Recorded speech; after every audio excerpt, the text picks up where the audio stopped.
සුබ දවසක් කියලා පිළිගන්නවා අස්වසුම ප්‍රතිලාභී ඔයාලා හැම දෙනෙක්ටම හැමෝටම සුබම සුබ උදෑසනක් කියලා පිළිගන්නවා තවත් අස්වසුම සම්බන්ධයෙන් නවතම තොරතුරකට. ඉතින් ඔන්න ඔයාලට සුබම සුබ ආරංචියක් අරගෙන අවිල්ලා තියෙනවා. ඉතින් ඔන්න අද දිනේ තමා 2026 මැයි 6 වෙනිදා.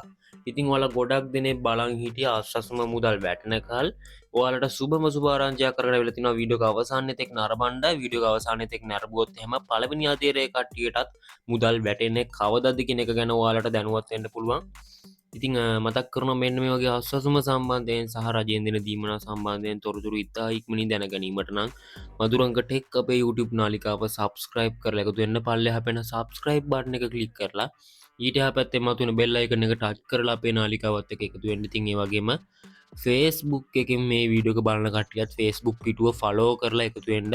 Facebook එකේ නිරන්තරයෙන්ම දැනුවත් කරනවා ඔයාලව අස්වසුම සම්බන්ධයෙන් තොරතුරු දැනගත්තු ගමන්. ඉතින් ඔන්න මම කලිනුත් ඔයාලව වීඩියෝස් ගොඩකදී දැනුවත් කරා අස්වසුම මුදල 6 7 8 9 වෙනකොට සිස්ටම් පද්ධතියට ඇතුළත් කරනවා කියලා. ඉතින් ඔන්න දැනටමත් දෙවන අදියරේ කට්ටියගේ මුදල් සිස්ටම් එක පද්ධතියට ඇතුළත් කරලා තියෙන්නේ.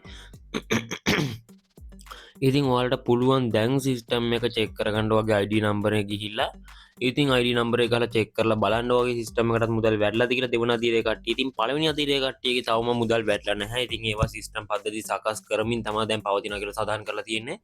ඉතින් ඒකත් අද හවස හෝ නැත්නම් මැයි 7 වෙනිදා වෙනකොට 8 වෙනිදා වෙනකොට ඔයාලගේ සිස්ටම් එකත් අප්ඩේට් වෙයි. කලබල වෙන්න එපා. හැමෝටම මුදල් ලැබෙනවා. ඉතින් ඔයාලගේ ප්‍රශ්නයක් තියෙනවා නම් මොන හරි අස්වසුම සම්බන්ධයෙන් මොකක් හරි ප්‍රශ්නයක් තියෙනවා නම් පල්ලෙහෙන් කමෙන්ට් කරගෙන යන්න. ඉදිරි වීඩියෝස් වලදී මම පිළිතුරු අරගෙන එන්නම්. ඔයාගේ නමයි ඔයාගේ ගමයි අනිවාර්යයෙන්ම ඔයා ඉන්න ප්‍රදේශය කමෙන්ට් කරගෙන යන්න පල්ලෙහෙන් මතක් කරනවා. එහෙනම් ඉතින් මේ වීඩියෝ පුළුවන් තරම් යාළුවන්ට ෂෙයා කරන්න. අපි තවත් වීඩියෝ එකකින් හමු යමු. ඉතින් අනිවාර්යයෙන්ම subscribe කරලා එකතු වෙලා ඉන්න සිස්ටම් එකට දාපු ගමන් අපි දැනුවත් කරන්න. බැංකුවට වැටෙන දිනේ පිළිබඳව ඔයාලව දැනුවත් කරන්න.